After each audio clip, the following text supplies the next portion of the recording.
I was once the guy who had it all. A great job, beautiful house in an upscale neighborhood, and what I thought was a loving marriage with Amber. We had built a comfortable life together with dreams of starting a family soon. Then something changed.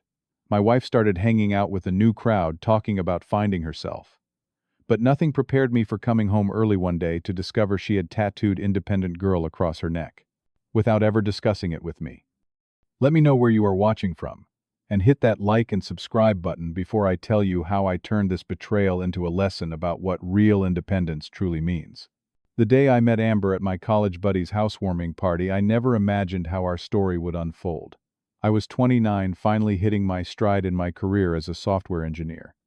After years of grinding, debugging code until 3 in the morning, and climbing the corporate ladder, I had recently been promoted to senior developer at High Tech Solutions, one of the most prestigious tech companies in Seattle.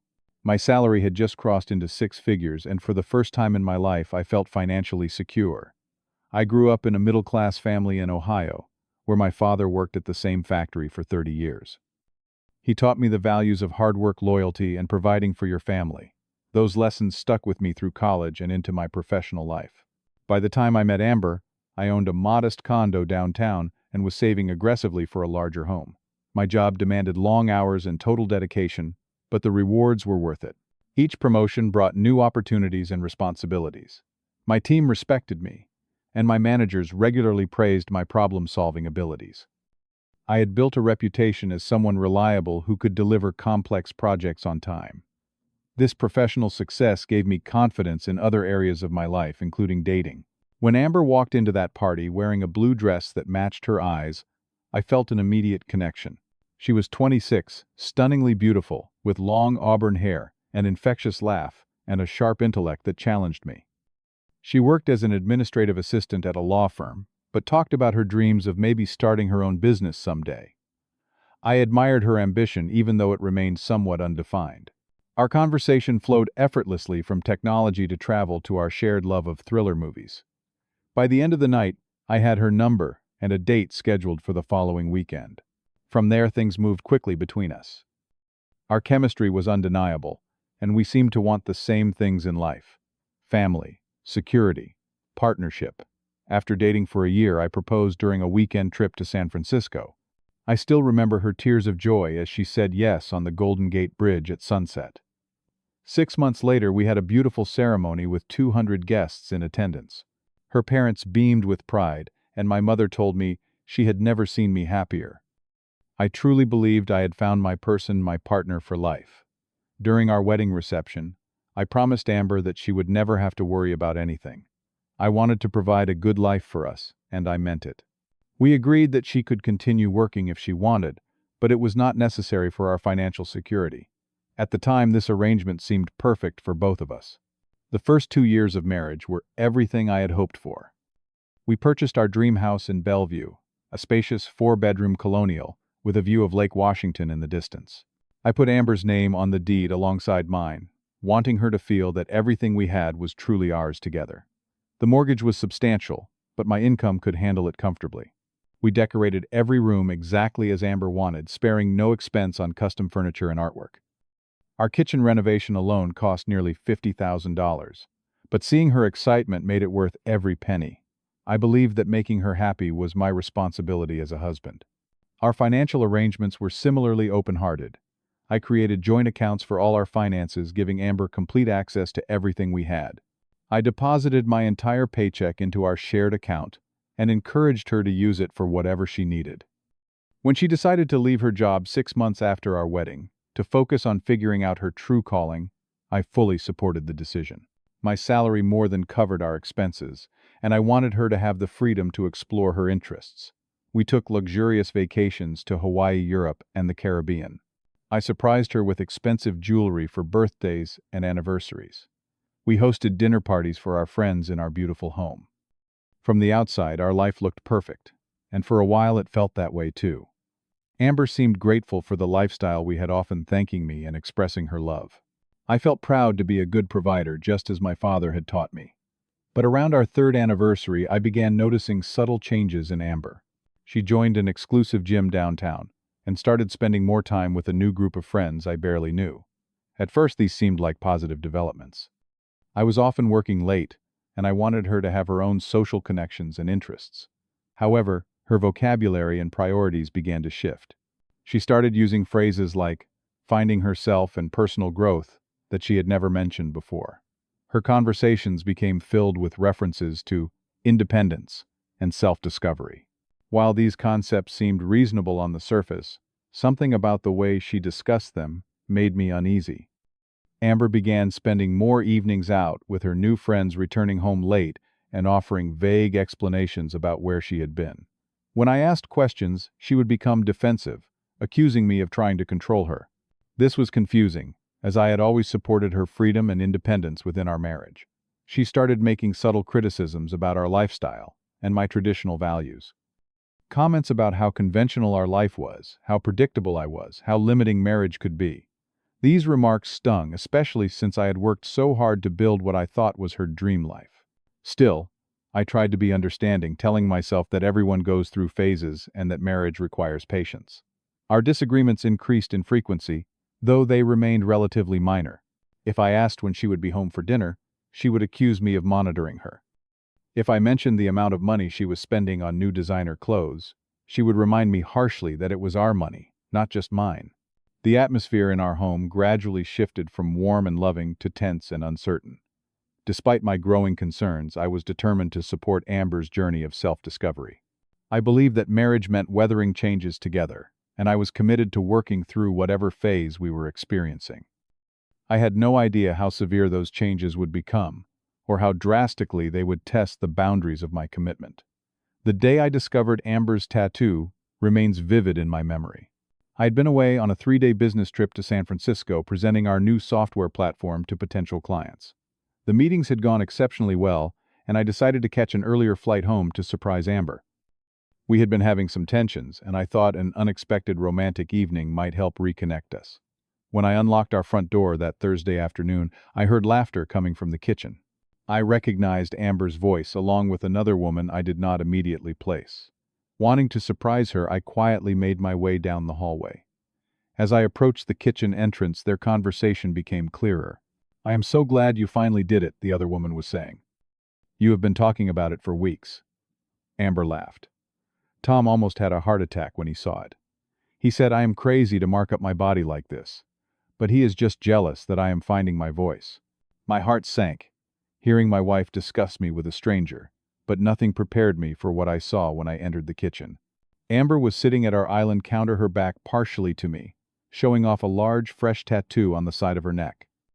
In bold, stylized black script, it read, "Independent Girl." The tattoo was impossible to miss, deliberately placed to be seen by everyone. It was not a small, discreet design, but a statement clearly meant to provoke a reaction. The woman with her, who I now recognized as Kelly from her gym, noticed me first and fell silent. "Amber," I said, unable to hide the shock in my voice. She turned momentarily surprised, then quickly composed herself. "John, you are home early." As if this explained everything. "What did you do?" I asked, staring at the permanent declaration on her neck. "I got a tattoo," she replied defiantly. "I love it." Without discussing it with me, something so permanent, and frankly so provocative, I was struggling to process my feelings of shock, hurt, and betrayal. "It's my body," she shot back. "I do not need your permission."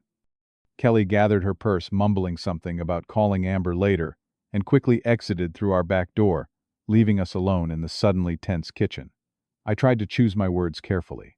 "This is not about permission, Amber. We are married, partners. Something this significant, this permanent, this public deserves a conversation." "That is exactly the problem, John." She crossed her arms. "You think everything I do reflects on you. This is about me claiming my identity, my independence." Her words stung deeply. "Have I ever prevented you from being independent? Have I ever controlled you? I provide everything so you can have complete freedom. That's it right there. You provide. You think that gives you ownership. I am not some possession you bought with your fancy job and big house." The argument escalated quickly. I felt blindsided, not just by the tattoo, but by the apparent resentment behind it. This permanent mark seemed to be a direct challenge to our marriage, a public declaration of separation rather than unity. The fact that she had never once mentioned wanting a tattoo, let alone one with such a loaded message, felt like a deliberate act of exclusion from her life decisions. As her accusations of my being controlling continued, I realized with growing clarity that something fundamental had changed in our relationship. The woman I married, who had once expressed gratitude for our partnership, now seemed to view that same dynamic as a prison she needed to escape. The tattoo was just the beginning of Amber's increasingly disrespectful behavior, particularly regarding our finances. While I had always been generous with our money, encouraging Amber to use our joint accounts freely, I began noticing alarming patterns in our spending. Large withdrawals appeared on our statements with no explanation. $2,000 here, $3,500 there.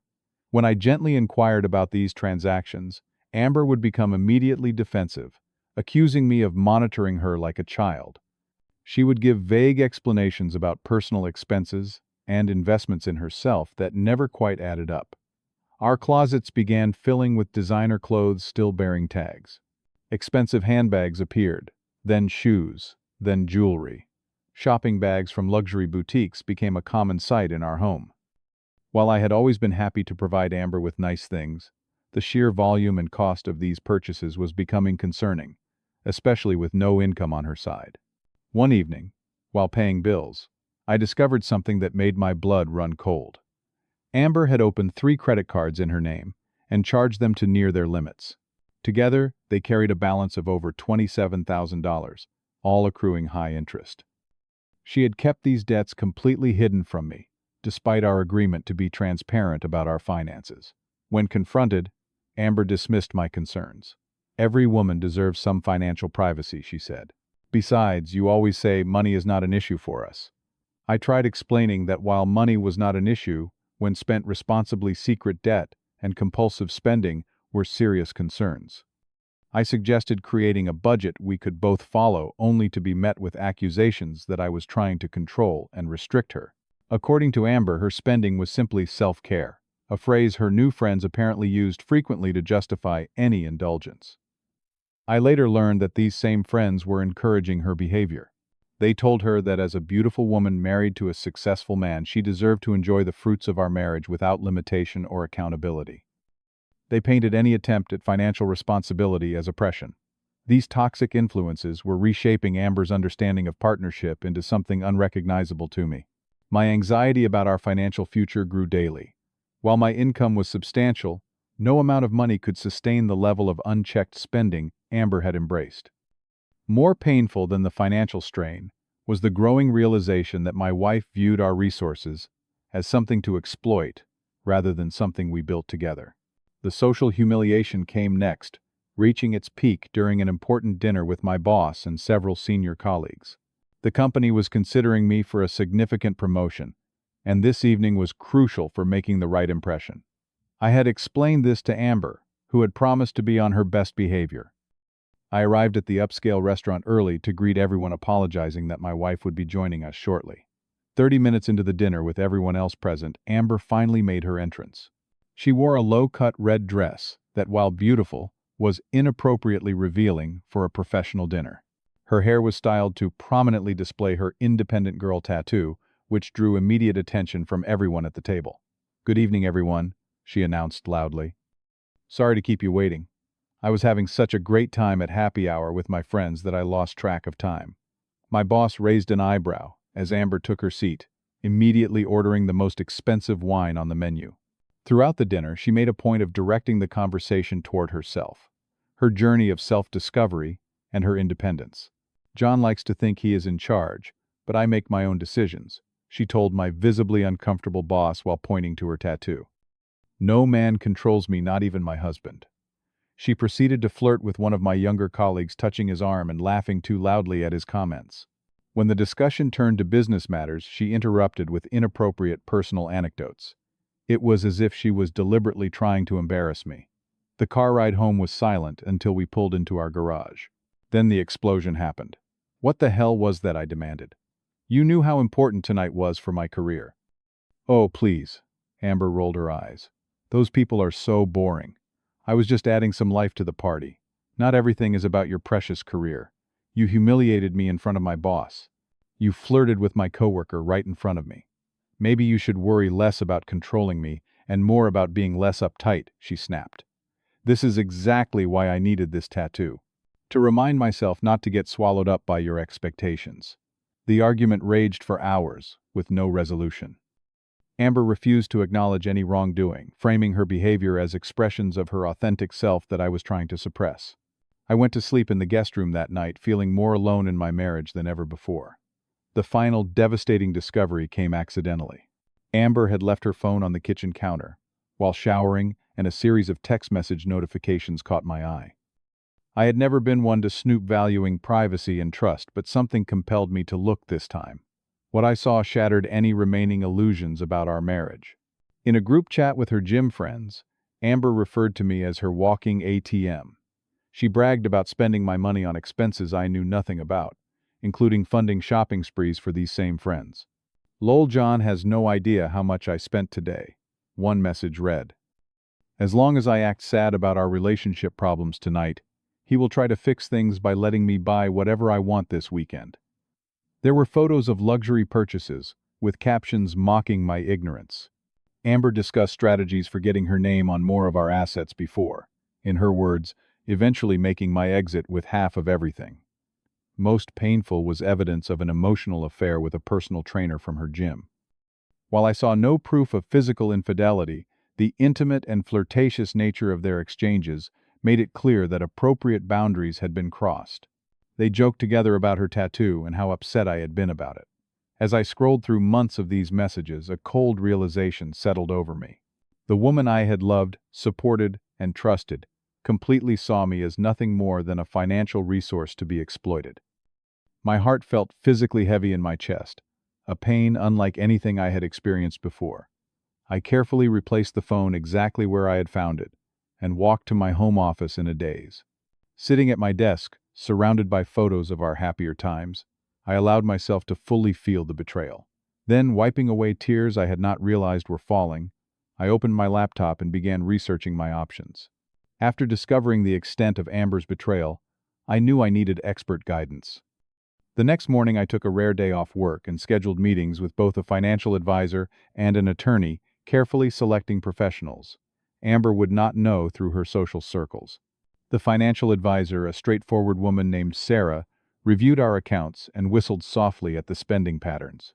She did not mince words. "This is financial abuse," she told me. "You are being taken advantage of systematically." Sarah helped me understand my options for separating our finances while still meeting my legal obligations within our marriage. She outlined strategies for protecting my assets and income going forward, emphasizing that financial self-preservation was not selfish but necessary. The attorney Michael explained the legal realities of our situation. While I had briefly considered divorce, I was not emotionally ready for that step. Instead, I wanted to establish clear boundaries and see if our marriage could be salvaged once Amber understood that actions have consequences. Together, we mapped out a plan that would be legally sound while sending a clear message about independence and responsibility. Michael advised me to document everything carefully going forward and save evidence of Amber's extravagant spending and deception. That evening, I called my oldest friend David, who had gone through a similar situation years earlier. His wife had also exploited their finances before eventually leaving him. He had rebuilt his life successfully and offered practical advice from his experience. "Just remember, even when you feel guilty about setting boundaries, you are doing the right thing," David told me. "Real love does not take advantage. You cannot bankroll someone who disrespects you so fundamentally." Over the next week, I meticulously prepared for what I knew would be a dramatic confrontation. I documented all our assets and created spreadsheets tracking Amber's spending patterns. I photographed all the unused luxury items, still bearing tags hidden throughout our home. I made copies of the credit card statements showing her secret debt. The emotional toll was immense. Each night I went through cycles of grief, anger, and doubt. Was I overreacting? Should I just forgive and forget?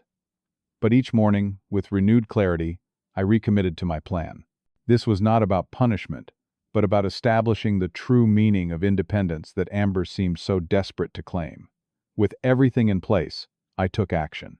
First, I opened a new personal checking account at a different bank and transferred the majority of my latest paycheck into it, leaving only enough in our joint account to cover our regular monthly expenses. I paid off the secret credit cards Amber had opened, then called each company to close the accounts. Next, I created a detailed budget, outlining our shared household expenses, dividing them proportionally based on our incomes.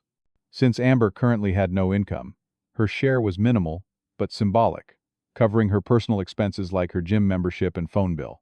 I printed this budget along with a formal letter explaining the new financial arrangement. I also set up automatic payments from my new account for my share of our mortgage utilities and other household necessities. This would ensure that our home and essential services would remain secure, regardless of Amber's response to the changes. The most difficult part was emotionally preparing for the confrontation. I rehearsed what I would say, anticipating her reactions and planning calm responses. I reminded myself repeatedly that true independence, which Amber claimed to want, necessarily included financial responsibility. 3 days later, reality hit when Amber attempted to make a large withdrawal and discovered the changed account balance. She called me at work, voice shaking with anger. "What the hell did you do with our money?" she demanded. I told her calmly that we would discuss it when I got home. Despite her threats and accusations through multiple subsequent calls, I maintained my composure, simply repeating that we would talk in person. When I arrived home that evening, Amber was waiting in the living room, furious and ready for battle. I placed the folder containing my documentation and the letter on the coffee table between us and sat down. "You stole my money," she began immediately. "You had no right." "Actually, Amber, I did not steal anything," I replied evenly. "I simply moved my income to a separate account, while leaving enough to cover our household expenses in the joint account. I thought this arrangement would better reflect the independence you have been so vocal about wanting." Her face flushed with anger. "That money belongs to both of us. You cannot just decide to keep it for yourself." I opened the folder and handed her the letter. "I believe in your desire for independence, Amber. Your tattoo makes that very clear. But real independence means financial responsibility. This letter outlines how we will handle our finances going forward, with each of us responsible for specific expenses." As she read the letter, her expression shifted from anger to disbelief. "You expect me to pay for my own things? With what money? You know I do not work. That is a choice you made," I reminded her gently. "Independence means making your own money and paying your own way. I have supported you completely for years because I loved you and wanted to provide for you. But you have made it clear that you do not want to be taken care of. You want to be independent. I am simply respecting your stated desire." Amber switched tactics, tears replacing anger. "How am I supposed to live?" she asked. "You know I cannot afford anything on my own." "You have options," I explained. "You could get a job like most independent adults do. You have a college degree and previous work experience. Or you could recommit to our marriage as a true partnership with mutual respect and honesty, in which case we could revisit this arrangement." She stormed out of the room, phone in hand, presumably to call her friends for support and advice. I could hear her voice rising and falling as she explained the situation, no doubt painting me as the villain. I remained in the living room, mentally preparing for round two. When she returned, her approach had changed. "You cannot legally do this," she declared. "We are married. Half of everything is mine by law. My friend's boyfriend is a lawyer, and he says what you are doing is illegal." I slid the printouts from my meeting with the attorney across the table. "Actually, I have consulted with a real attorney, not just a friend's boyfriend. In our state, while assets acquired during marriage are indeed community property, my income becomes community property only once it is commingled in joint accounts. By creating a separate account, I am exercising my legal right to maintain control of my earnings before they become marital assets." The color drained from her face as she realized I had thoroughly prepared for this confrontation. "And while divorce would indeed result in division of assets, we are not divorcing. I am simply establishing financial boundaries while remaining committed to covering household expenses and necessities. You have access to the joint account for groceries and household items. You still have a roof over your head, food, utilities, and healthcare. But what about my personal expenses?" she demanded. "My gym membership, my hair appointments, my shopping. Those would be your responsibility as an independent person," I replied calmly, "just as they are my responsibility for myself." The reality of what true independence meant was finally beginning to sink in.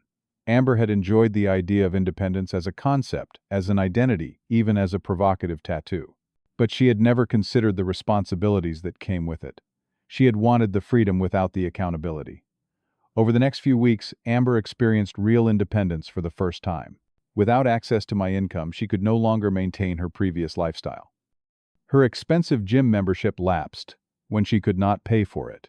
Her friends who had encouraged her independent girl persona gradually stopped, including her in their outings, when she could no longer fund her share of their activities or buy them gifts. The reality of job hunting proved harsh for someone who had been out of the workforce for years with few marketable skills. After numerous rejections, she finally secured a position as an administrative assistant, similar to what she had done before our marriage, but now at a lower salary due to her employment gap. The modest income from her new job barely covered her personal expenses after contributing her small share to our household budget. Gone were the shopping sprees, luxury salon visits, and lavish lunches with friends. She learned quickly about prioritizing needs over wants, a distinction that had never been necessary when spending my income freely. Throughout this difficult period, I maintained my composure and commitment to the new arrangement. While I occasionally felt guilt seeing her struggle, I reminded myself that this was not punishment, but a necessary lesson about the reality of the independence she had claimed to desire. After 2 months of living under our new financial arrangement, I noticed subtle changes in Amber. The designer outfits gave way to more practical clothing. The friends who had encouraged her disrespect toward our marriage disappeared from her life. The provocative posts on social media stopped. She began coming home directly after work, spending quiet evenings at home rather than out with her former social circle. One evening as I worked in my home office, Amber knocked softly on the door. Her hair was pulled back, revealing the tattoo that had started everything, though she had begun letting her hair grow to cover it. "Can we talk?" she asked, her voice lacking the defiance I had grown accustomed to. We sat in the living room, the scene of our confrontation 2 months earlier. Amber looked different, somehow more like the woman I had fallen in love with years ago. "I have been doing a lot of thinking," she began hesitantly. "These past 2 months have been really hard, but also eye-opening. I realized that all those people I thought were my friends were just using me for your money." She explained how her so-called friends had stopped responding to her messages once she could no longer fund their entertainment. The personal trainer she had been emotionally involved with had quickly moved on to another wealthy client when she could no longer afford his services. "I was so stupid, John," she admitted, tears forming. "I let these toxic people convince me that taking advantage of your generosity was somehow empowering. They encouraged me to spend more, to demand more, to disrespect you more. And I listened because it felt good to have their approval." Her words came out in a rush, as if she had been holding them back for weeks. She confessed how her friends had encouraged the tattoo specifically because they knew it would hurt me. They had framed exploitation as independence, selfishness as self-care, and disrespect as empowerment. "I did not even want the stupid tattoo," she admitted, touching the side of her neck. "Kelly and the others kept pushing me to do something dramatic to prove I was serious about being independent. They said it would make me part of their group permanently." I listened silently, allowing her to fully express herself without interruption. This was the most honest conversation we had had in over a year. "I know I have destroyed your trust," she continued, "and I do not expect you to forgive me right away. But I want you to know that I see things clearly now. I understand what real independence means. It is not about spending someone else's money or getting a stupid tattoo. It is about being responsible for yourself and respecting your partner." She asked if there was any chance we could rebuild our marriage. "Not with me moving back into the lifestyle I had before," she clarified, "but with me earning your trust again, being a real partner to you, and us working together on a future." I had thought about this possibility during the 2 months of our new arrangement. Part of me still loved Amber despite the pain and betrayal. But I knew that love alone was not enough to rebuild what had been broken. We would need clear boundaries and a shared commitment to change. I told her I was willing to consider reconciliation, but with conditions. We would need to attend couples therapy together to address the fundamental issues in our relationship. We would also require financial counseling to establish healthy money habits. I would maintain separate finances for a probationary period of at least 6 months, after which we could reassess based on demonstrated change. And most importantly, I needed complete honesty from her going forward. No more secret spending, no more disrespectful behavior, no more toxic friendships that undermined our marriage. To my surprise, Amber agreed to all conditions without argument. She seemed genuinely relieved to have a path forward, however challenging it might be. "I cannot undo the tattoo," she said sadly, "but I can prove through my actions that I am truly committed to our marriage." The healing journey began with our first therapy session the following week. The counselor, a compassionate but no-nonsense woman named Dr. Lopez, created a safe space for us to express our feelings while maintaining accountability. Amber acknowledged the pain she had caused while I admitted that my desire to provide everything had perhaps enabled her dependency disguised as independence. At work, Amber impressed her managers with her dedication and willingness to learn. She began taking night classes in office management to improve her skills and earning potential. While her salary remained modest, her attitude toward work and money transformed completely. For my part, I worked on expressing my hurt feelings more openly rather than retreating into silence. I learned that my tendency to solve problems by throwing money at them had contributed to our unhealthy dynamic. In financial counseling, we both gained valuable skills in budgeting, saving, and communicating about money. Rebuilding trust happened in small moments. Amber showing me receipts for purchases without being asked. Her cutting ties permanently with the toxic friend group that had encouraged her worst behavior. The day she came home excited about a promotion at work rather than a new purchase. Each small action rebuilt the foundation of respect that had crumbled. There were setbacks along the way. Old habits occasionally resurfaced, triggering old hurts. Sometimes therapy sessions ended with tears and frustration rather than resolution. The path to healing was neither straight nor easy, but week by week, month by month, we found our way back to each other. 1 year later, our relationship bears little resemblance to what it once was. We now maintain a financial arrangement that respects both partners. While I still earn more, Amber contributes proportionally to our household and takes pride in her growing career. She recently received another promotion that came with a significant raise, expanding her financial independence in the healthiest way. The independent girl tattoo remains on her neck, though she plans to have it modified into a different design. Rather than removing it completely, she wants it transformed as a reminder of how far she has come. We sometimes joke that it should be changed to interdependent person, reflecting our new understanding of healthy partnership. I have recovered from the betrayal, though the memory remains as a reminder to maintain healthy boundaries. My trust in Amber has been largely restored through her consistent actions over time. We still attend therapy monthly, now focused less on crisis management and more on continued growth. The most profound lesson from our journey has been understanding that true independence requires responsibility, while healthy relationships thrive on interdependence. Independence is not about exploiting others' resources while claiming autonomy. It means standing on your own feet financially and emotionally, while choosing to partner with someone who respects and supports you. Love, we have learned, requires both freedom and commitment. Each partner must be whole and self-sufficient, coming together by choice rather than necessity. Our marriage now stands on this foundation of mutual respect, shared responsibility, and genuine caring. Have you ever experienced someone misunderstanding what independence truly means in a relationship? How did you handle it? Share your thoughts in the comments below. If this story resonated with you, please hit the like button and subscribe to hear more real-life experiences. And if you know someone who might benefit from this lesson, share this video with them. Thank you for listening to my story, and remember that true partnership requires both independence and commitment, working hand in hand.